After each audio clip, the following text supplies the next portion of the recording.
The house behind me, which we refer to commonly as the mansion, originally dates from 1877.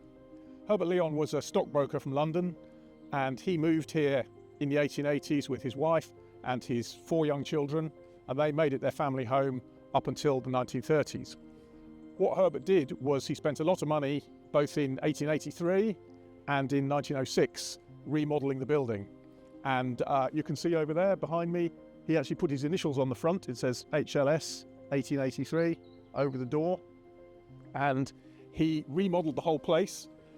It's quite a unique looking building because part of Herbert's vision was to make it look like it had been built by his family over previous generations. Actually, it was all built in more or less one go at the end of the 19th century, but it incorporates a number of different architectural styles.